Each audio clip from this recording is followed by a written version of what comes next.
Thanks so much for joining us today for our National Intelligence and Security Discovery Research Grants Round 4 Expression of Interest for Funding in 2024 webinar. So I'm Sam Richards and I'm the Acting Director of Research Grant Services for NISDRG at the Australian Research Council. Now, before we commence, please note that we are recording today's webinar and we will make the recording available on the Research Grant Services website for applicants that are unable to attend today's session. And we'll send the link to the relevant website page to research officers next week. But you will be able to find it if you do a search on our website. And I'd like to begin by acknowledging the traditional owners of country throughout Australia and recognising their continued connection to lands, waters and communities. And I pay my respects to Aboriginal and Torres Strait Islander cultures and to elders past and present. I extend that respect to Aboriginal and Torres Strait Islander people present with us today.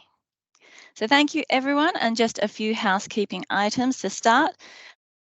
If you have questions throughout the webinar, please just use the chat. Somebody's having audio issues. Everyone else okay?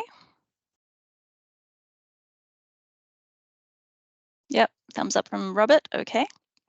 So it could be your end, Ilya. So yes, please use the chat function for any questions that you might have throughout this webinar, and we will endeavour to answer them as we go along.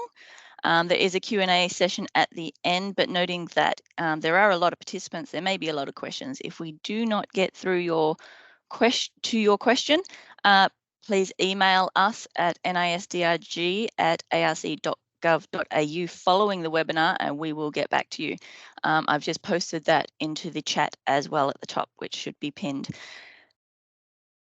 So if you haven't used Teams before, the chat feature is at the top. So just press on that and a little window should open up for you. Please keep yourself on mute. That's very important with this many participants. It'll be easier and quicker if we can just keep everybody on mute unless you wish to ask a question towards the end. Again, any technical difficulties with audio, please pop a comment in there. I think most people are getting good audio at the moment, so I assume that anyone who's not got great audio, it could be from your end at this point in time. If you drop out of this webinar, please just rejoin using the link that you have joined with now. All right, let me share my screen with you.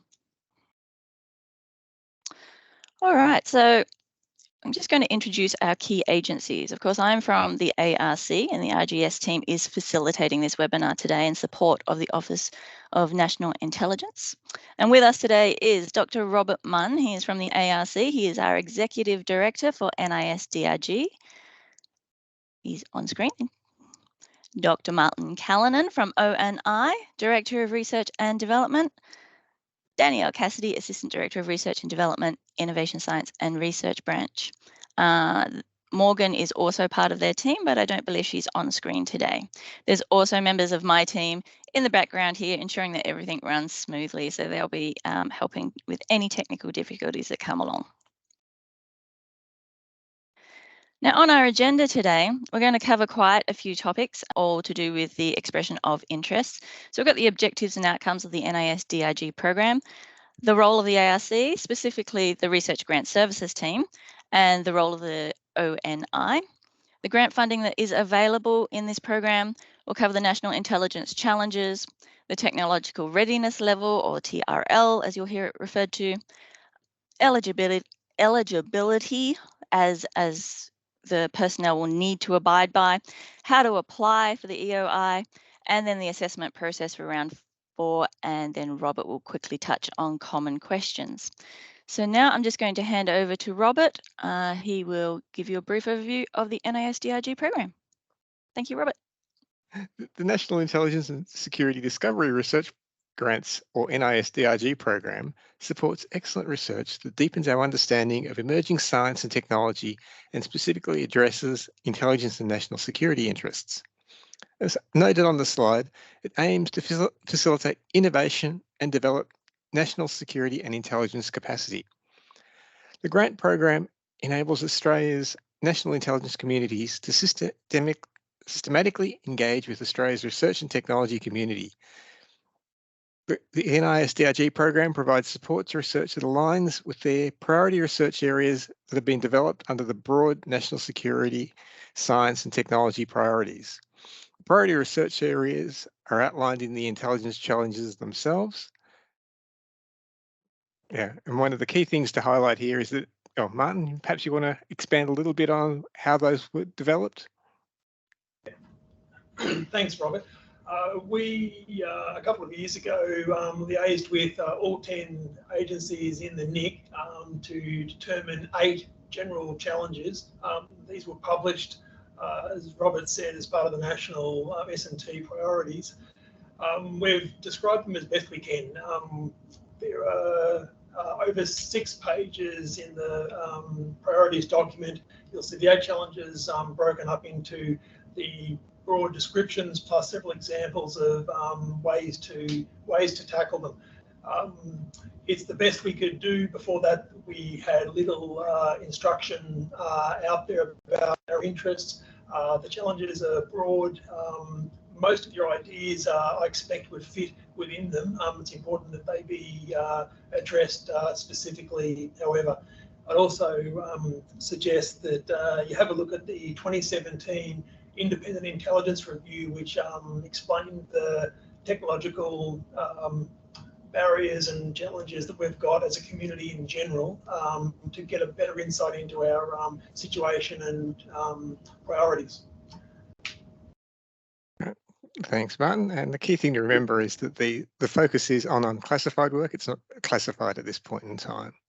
Next, we've already moved on to the next slide. Excellent. So the objectives are on the screen, but to summarize, their focus is on excellent fundamental research. So the focus is on blue sky, new ideas, low technological readiness levels, not development of things that are already out there. The aim is to build Australia's research capacity and capability by supporting the researchers, to foster research trainees and contributing to the greater body of open source research. Specifically enhancing collaboration between the research, science and technology communities to support Australia's national intelligence community, or as Martin tends to refer to it as the NIC. Please note that collaborative engagement with Australian startup companies is strongly encouraged, and the focus is to sharpen the focus on the discovery nature of the program, aimed at building capacity, capability, collaboration and engagement. Next slide, please. The program outcomes flow from the objectives as noted on the slide. The increased scale of the Australian research and potential future intelligence capability, strengthened relationships and greater interaction between research and the Australia's NIC. Enhanced ability of the Australia's national intelligence communities to inform policy development. And while the NISDRGs are provided to Australian universities, collaborative engagement with Australian startup companies is also strongly encouraged, as mentioned previously. So over to Sam about what is Research Grant Services. Sam. Okay, so Research Grant Services is our team. So further to my earlier introduction, I'll elaborate on the roles of each of our agencies. So Research Grant Services was established by the ARC in 2020. Now, our aim is to make it easier to find, fund and manage research, and we provide a range of services that includes undertaking grants administration for other government agencies throughout the ARC's Research Management System, or RMS, as most people would know it. For the NISDRG program, the ARC is providing pre- and post-award grants administration support to ONI, and we provide a dedicated RMS instance for these grants, so separate to that which you may have seen, sorry, I didn't move that slide, separate to what you may have seen when applying for anything with the ARC through the NCGP. ONI, or the Office of National Intelligence, are our policy owner and the funding entity of the NISDRG program. This means that they are the ones who will approve the successful applications. They will be the ones that enter into a grant agreement with the successful eligible organisations, and they pay the grant funding. So ARC's RGS team facilitates the selection process, and we provide the day-to-day management of the successful grants behind the scenes. So I1I, as the policy owners, will also engage with research teams over the life of the grant, and they are very proactive in their support of the grants. Now I'm going to hand back to Robert, who will talk to you about some of the eligibility requirements for the grants. Okay, one of the differences with this scheme is that it does have citizenship requirements. To apply for and during the life of the grant, all named personnel must meet the citizen eligibility criteria. Support personnel and students receiving an award, salary or stipends from the grant must also meet the criteria. And any individuals working on the project who would be named in the publications or would otherwise link their association with the government-funded project must also comply with these particular citizenship eligibility criteria. And the criteria, as per the screen, they must be an Australian citizen or an Australian permanent resident or a New Zealand special category visa holder. That'll be checked by your research office. Next slide, please. Right. The funding pool for round 4 has been increased to 8 million. And the funding can be sought for projects for 1 to 3 years. A budget will be required in the full application itself, but not in the EOI. The minimum request is $400,000 for a grant, up to a maximum of $800,000 per grant. And the minimum per year is 100,000 with a maximum of 400,000. Things you should consider when you're looking at this is consider the funding available, the 800,000, the tasks you need to complete with that funding, whether you want to do it in a shorter number of years, or whether you want to use the full length of 3 years to complete longer running tasks. You can design your project accordingly. Equally consider the personnel, who are the eligible CIs, postdocs, PhD students and so forth that will be engaged on the project. Are the funds you're requesting sufficient to pay these people to complete the project itself and all the tasks? And remembering that personnel engaged that would be producing outputs from the project must meet those citizenship eligibility criteria we've mentioned before. And equally, when thinking about building your project and the number of people you might require, think about your risk management of, is there sufficient pool of personnel available for your cohort to choose from? There's a whole sort of things to think about there, but that is for the full application itself. Okay, next I'll hand to Martin and Dan who will talk about the intelligence challenges themselves.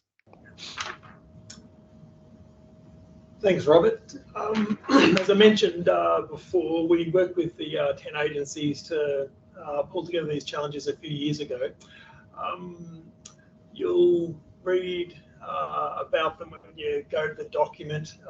What I could also recommend that you do is go to the websites of all 10 NIC agencies. There's plenty of information on those websites about each agency's broader activities and interests and importantly functions.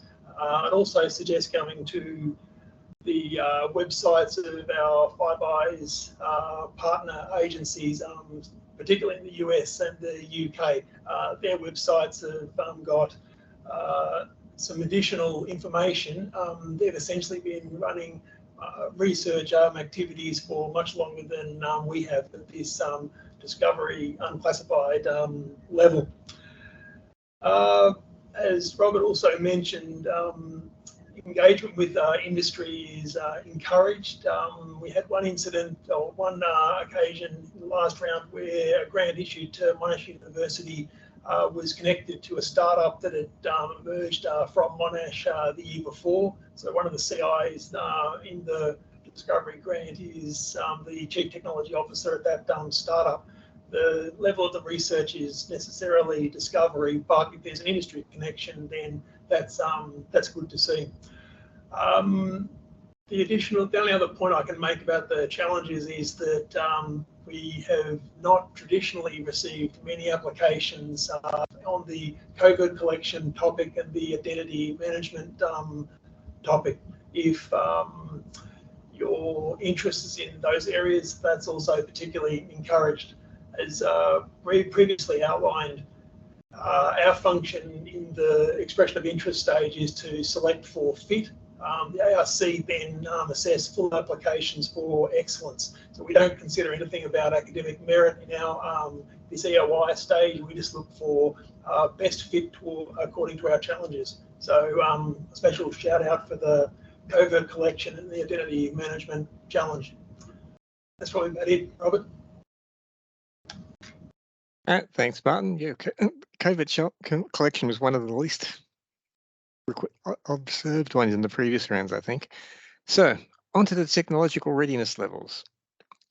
The TRL scale is used to identify the maturity of the research from basic, which is level 1, all the way through to fully proven, wander down to Kmart and buy it from a mass-produced version at TRL 9.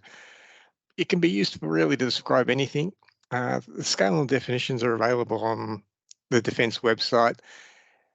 The idea of requesting it from you is to give us an understanding of the level of development of your proposed research in the application. And again, a reminder that we're looking for blue sky or basic projects. So low TRLs, 1, 2, maybe 3 is really what we're looking at here. Anything you would like to add there, Martin?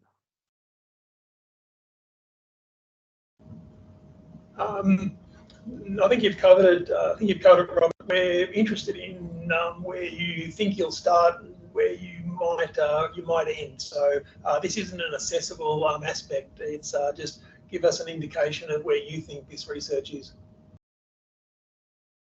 Yep, thanks, Martin. All right, next slide. All right. Again, the next one is going to start looking at the eligibility process. At the expressions of interest stage, we'll only be asking for the project leader or the first name chief investigator on the proposed project to be added to the application form. Just please ensure that you have checked the guidelines that you're eligible to apply before submitting the EOI application. As per the guidelines, the project leader must have the capacity to manage the project, must be engaged by an administering organisation for the period of the project activity, including any post-project reporting period, not be undertaking a higher degree by research during the project, must reside in Australia for more than 50% of the project time period, and must meet the citizenship requirements.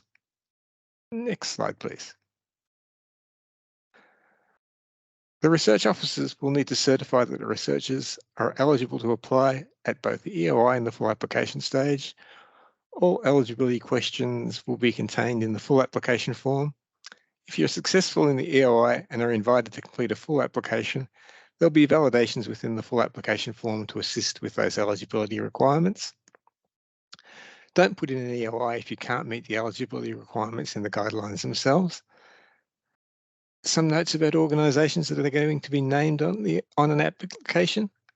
Other organisations must be Australian organisations, that is, an organisation that has its headquarters in Australia, has a board with a majority of Australian citizens or Australian residents, and has an Australian business number. Other organisations must not be an Australian National Intelligence Community member entity, and a full list of those in the NIC are available on the ONI website. Information about funding for similar research from other government sources also must be provided. So again, summary, if you're building on things, what is it you're building on? Okay, next slide, please. In terms of personnel requirements, the project leader or the lead chief investigator must be engaged with the administering organisation for the period of the project. And engaged means that there's a formal arrangement in place that attaches the CI to the relevant organisation. If not an employee, the researcher must have access to the research support comparable to employees, i.e. an appropriate emeritus appointment. However, at least one chief investigator must be an employee for at least 20% of a full-time equivalency, or be the holder, as I said, of the honorary academic appointment at the eligible organisation. Other chief investigators must meet at least one of the following criteria as at the grant commencement date and at any time during the project activity period. They must be engaged in an eligible organisation for the project activity period as an employee of at least 0.2 FTE, or be the holder of an honorary academic appointment at that organisation. Partner investigators essentially must not meet eligibility criteria for CIs at the grant commencement date or at any time during the project period. Next slide, please.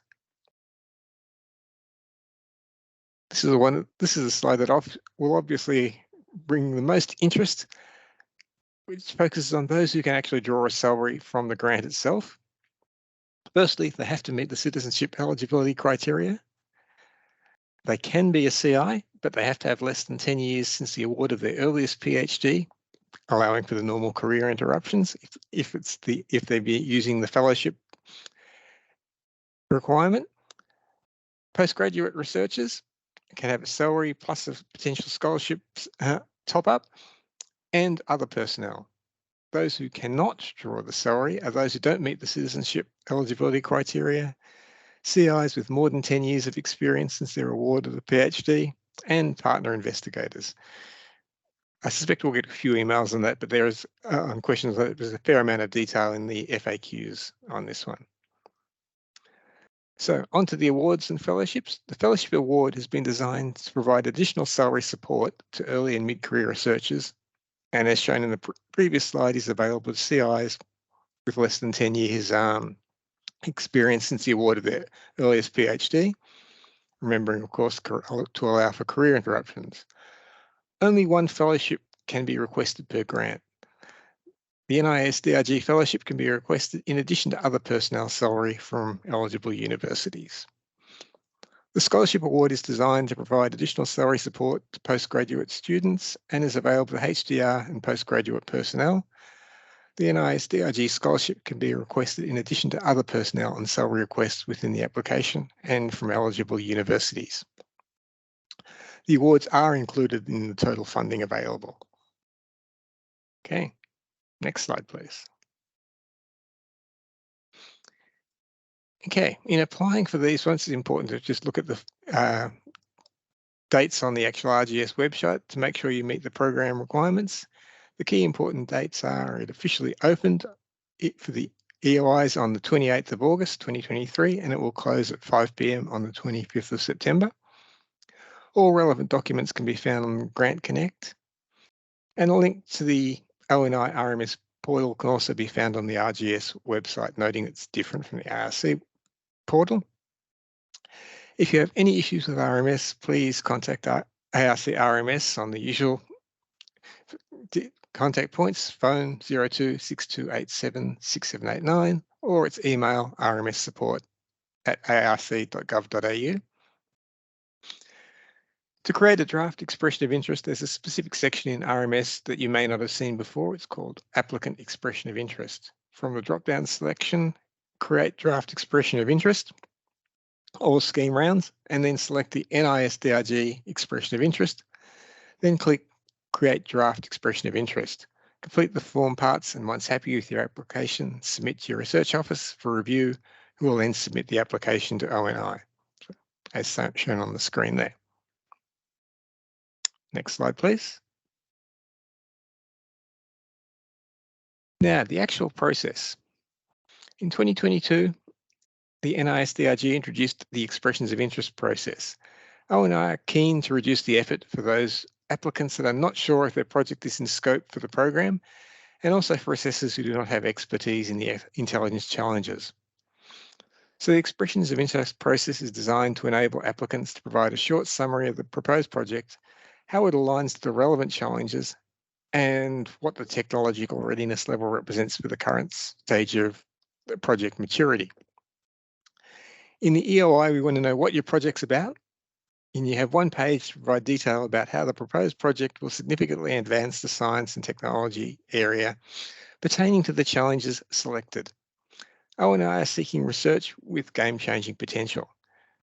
The EOIs themselves will be assigned to ONI subject matter experts who will review and shortlist the applications, essentially just making sure that the idea is aligned into the area of the challenges that you're outlining. ONI will advise RGS of those that have been shortlisted and that align nicely with the selected challenges.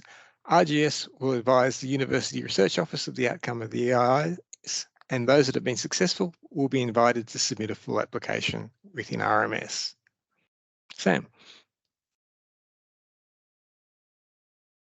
Thank you. I'll just slip to the next slide. So we'll just cover a few other matters, just so that those who are successful know what we're up to. So for those applications that are successful and ultimately funded, here's a quick overview of some of the requirements that you'll need to meet during the life of the project.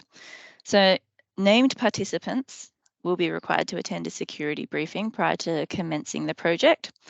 So we usually hold that either this last round we actually did one day prior to opening and commencement of the projects. So it's immediately as soon as announcement occurs. You'll also be required to develop project-specific key performance indicators. So we call that the KPI report, which is through RMS. And as well as that, you'll need to submit a very robust recruitment plan. Now, the reporting requirements include a 6-monthly progress report, which is based on that KPI report, an annual end-of-year report, and a final report that should be submitted within 6 months of the project end date. A requirement in the 6-monthly progress report will be to upload all publications as they are published. Last but not least, engagement with ONI is expected, and they will undertake outreach activities during the life of the project, as mentioned previously. All right. Robert, back to you for common questions. All right. To the common questions. The most common questions are about grant limits. There really are no limits that apply to the NISDRG. It's not related to ARC, so you can have as many ARC grants as you like there.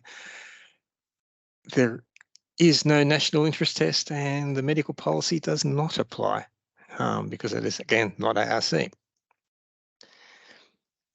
An Australian National Intelligence Community member entity and its staff can't be named as applicants at all. Citizenship eligibility documentation is captured within RMS. Note that it applies for PIs and everything else as well. You can use your normal ARC login to access the ONI RMS portal. It's essentially the same structure and portal, and they have matching names, but if you don't have an RMS account at all, then you'll have to create one in the first instance. But we do have a fairly extensive FAQ document on Grant Connect, and it will be constantly evolving. So to view the documents, if you don't already have a Grant Connect account, you will need to create one. Next slide. Yeah, specifically for further details, see the grant guidelines, the draft grant agreement, instructions to applicants, and frequently asked questions, and all the documentation on Grant Connect. We try to keep the ITA, instruction to applicants, or ITAs, and the FAQ updated. If you have questions, in the first instance, contact your research office at your eligible administering org. Then you can look at our guidelines. Applications in RMS are managed by the research officers themselves. And hopefully you have your contacts on your own website, but we also have them as well on our website. And for the research officers, at any time, feel free to contact the team. Their email's on the screen, and they'll answer any questions that you may have. All right, so now we're back to Sam, and we can open up for general questions. Thank you, Robert. All right, so I assume that questions have been coming through, and some of them have been answered. So let me have a look at what's not been answered. Do we need to ask permission before we publish?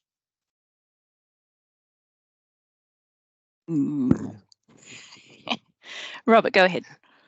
Oh, I was about to say from memory, and Martin and Dan can correct me, but generally the answer was no, but they'd really like a copy of what you send, so that saves them having to troll for it. Correct, Dan? Correct, Dan and Martin? Thanks, Robert. Yeah, that's correct.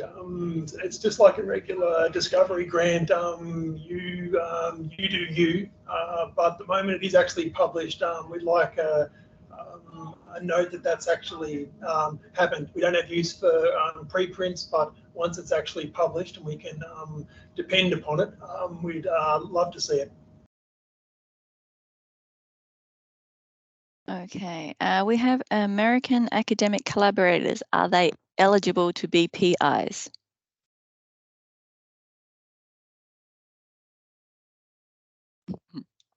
Thank you, Robert. That was a shake of the head for those who. Sadly, no, not unless they've suddenly got permanent residency with us. Yeah, Robert, I can just add a point that one of the purposes of the program is to develop Australian research capacity. So the idea is that Australians and Australian permanent residents and New Zealanders are supported in this venture. If we open it up to the rest of the world, we'd be not being as supportive as we could be of the Australian researchers. So that's the reason. Thanks for that clarification.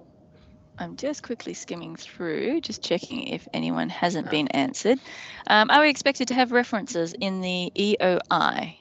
If so, is there a general rule of thumb, just 3 to 4 or 10 plus?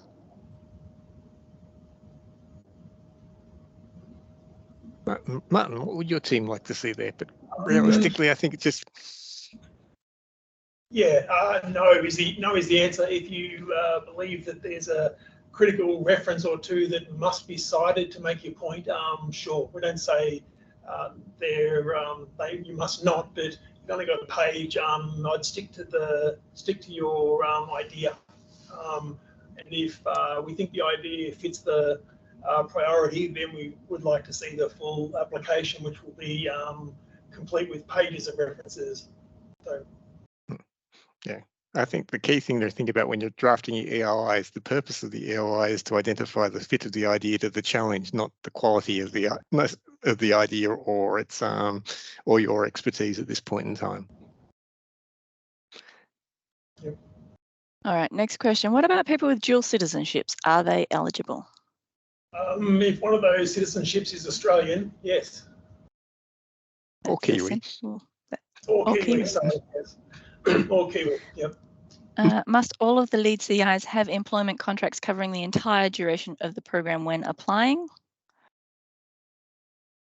Historically, the standard is the ARC. The answer is no. They just have to actually, it's the grant commencement time. They must have a contract with us and they must maintain one all through the whole grant, but not when applying. Can you reiterate the challenges that have had low submission rates? Yeah, I can. The covert collective challenge and the identity management challenge. And that sort of leads on to another question I can see in the chat about the success rate for an $8 million program. We'll receive as many expressions of interest as you'd like to put forward. We'll be selecting 50 to go through. So basically several several applications per the 8 topics will get us to about 50. That's what we'll call for full applications for.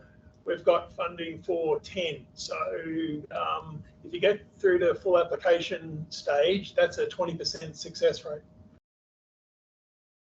We do have success rates on the RGS website as well. So if you'd like to take a look there, that will tell you the success rates for past programs rounds.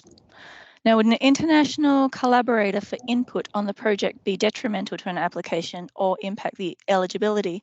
They are not going to be listed as named participants, funded by the project, or named on publications, just contributing on an intellectual basis. I think if that was mentioned in the expression of interest stage and the proposal was within our priorities, we'd put that forward. But I'd encourage you to check the details and the guidelines as to. Yeah, I think the key thing to think about there would be why they're so important, why they're so critical. Is there no one of any appropriate stature in the country that meets the requirements that would make be perhaps a partner in the team? So again, it's team building. You know, answering the question of why this particular team. All right. Next, I am a similar case of being a potential CI that is a full-time academic at Monash and also director of a startup about that research out of Monash. With this fellowship addition, would it be okay to ask for teaching buyout to make it a fellowship? No. Didn't the guidelines allow for, what is it, teaching support? I think they did. Liz? Yes, you can apply for teaching relief as well through the application. Yep, excellent. There you go. There's your answer for that one. Can EOI Part C have images? You have one page. That's you can fill it with what you like. So as long as it's confined to one page, you can have images if you wish. Just ensure that it covers everything that you need. Is it possible to get a sense of what has been successful in part iterations of this grant cycle? Sense of what has been successful. Haven't the outcomes been published? The successful grant holder? Yes, perhaps it'd be best if you have a look on our website and have a look at the grant outcomes and perhaps have a look at what's been successful and what grants and projects are already out there. That might answer your question. If we haven't, please feel free to pop in another question. To what extent should preliminary results be obtained to show the project's feasibility?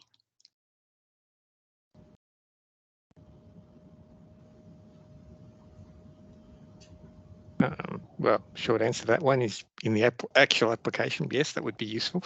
In the EOI, no, it's useful, but not essential.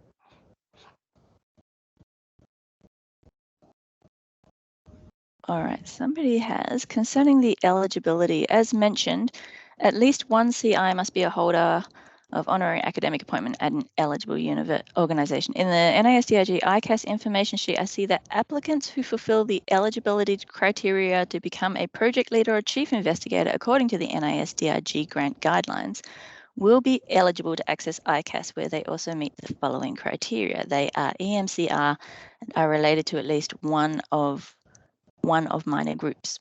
Could you please clarify how it works together? Essentially, the previous ICAS was a series of webinars that was given some additional guidance on what are the expectations of what excellence looks like and everything else in these application systems. In the actual full application, there is no additional benefit. No, so the eligibility criteria for ICAS is separate to the eligibility criteria within the EOI and application. Hopefully that answers your question. Are sole CI projects eligible? Yes. Will the ONI provide recruitment for human studies? No. Just as a general principle, because this is an open, unclassified program, there isn't direct engagement with NIC agencies and research projects. We will meet with you and talk to you about how your work's coming along, but just like a regular discovery grant, it's your proposal for you to tackle. We don't provide data or people or working groups or broader insights. It's open, unclassified, and it's important that it be perceived exactly as it is. Open, unclassified, there's no deeper engagement. If further work is to flow from these projects, maybe, in which case that would happen in a duly protected environment. But this is basic, open, unclassified research. Once you've got your grant approved, you've got your instructions for the next 3 years, and we look forward to hearing about your progress.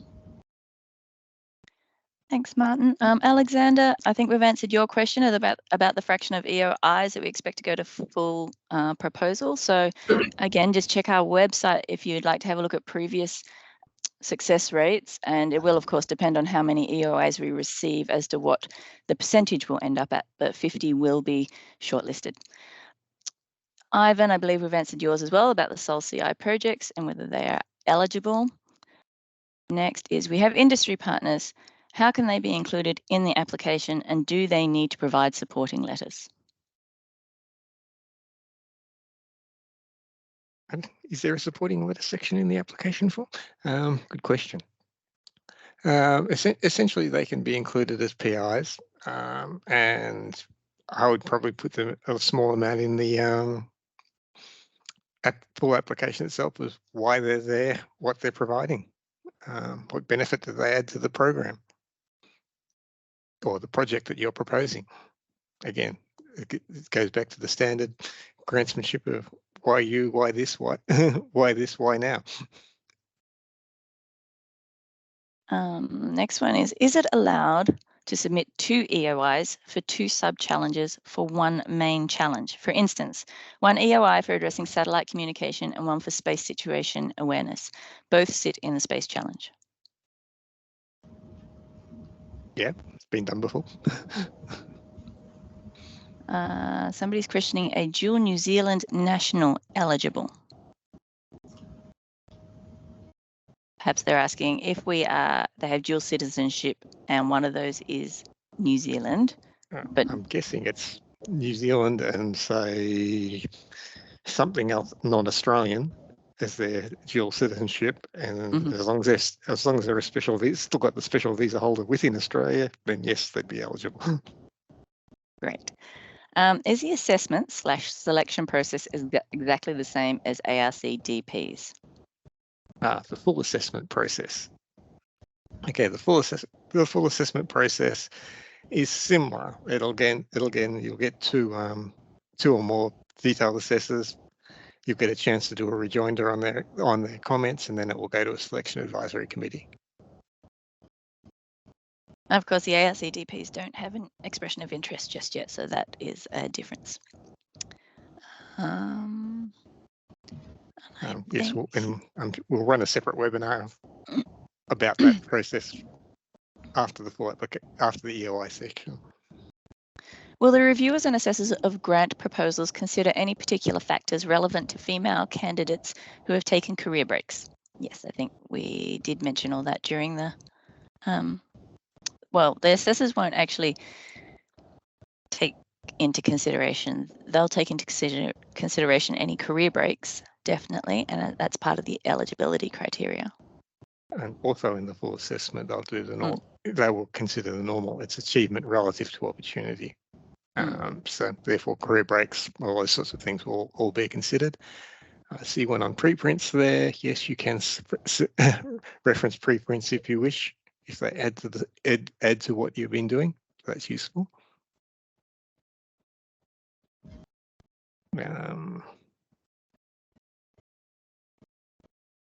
Okay, I think we've answered most things. Olga, just to clarify, NISDRG ICAS and NISDRG are 2 separate flows with 2 different sets.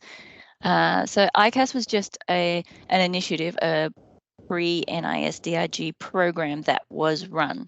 So it's now concluded, and we're now into applying for the NISDRG program. So yes, they had different sets of eligibility. I hope that helps.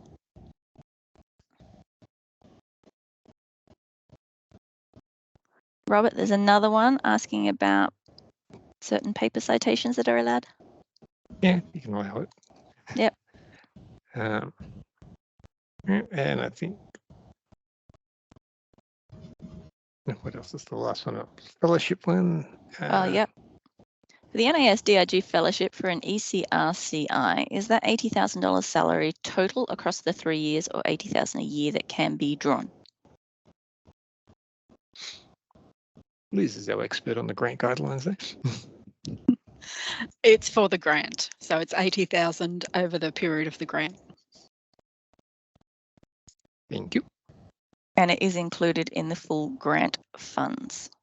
Yeah, it's designed to support the contribution to the project, not to fund the complete position. All right. Now, if I've missed any, could you please just pop your question in again? I'll just double check because there's an awful lot of chat in there, just in case we've missed anything. Also following, if you have any further questions, please feel free to email us at the RGS team, nisdrg@arc.gov.au. No more questions popping up there. So please remember to, oh, hang on, there's one. Oh, there's two. The top 5 metrics that you will use to assess the scientific merit and eventual funding of the project. The obvious answer to that one is pretty much the same as ARC Discovery or any other. They will be looking through the merit of the idea, the newness of it, the suitability of the team to do the work, the completeness of the team to do the work. And one of the things that people often ask is, or say as a weakness is that we'll get a PhD student or a postdoc to do that. And the short answer to that one for most selection advisory committee members is, seriously, how are you going to lead someone and guide them in the development of that skill if you're hiring them for that skill? They expect it to be in the team. So it is still, they are looking for excellence and completeness of the team, answering those questions of why you, why now, why this, and what is the benefit of doing it now? Yes, you can have the slides. And I do not believe unlike the ARC ones, I do not believe the indexation is included, so you need to plan that in your actual budget costings when you do those. So that's a good question. And I think that's actually in the ITAs, but it's always a good question to ask. It is. The slides will be available on the RGS website next week once we have finished providing a transcript. So if there's any further questions, email them through. All the information is available on Grant Connect otherwise. So please hop on there. Make sure you have a look at the grant guidelines, the ITAs, the frequently asked questions. Everything should be there. We've been fairly thorough. Oh, hang on, another question's just popped up. Is the 80,000 fellowship counted towards the limit on annual and project total? It is part of the entire grant funds, the total for your project. Hopefully that answers that. And no worries. Thank you, everybody. I think we are wrapped up now. So thank you again for your time, and we look forward to welcoming as many expressions of interest as possible. All right. Thank you, everyone.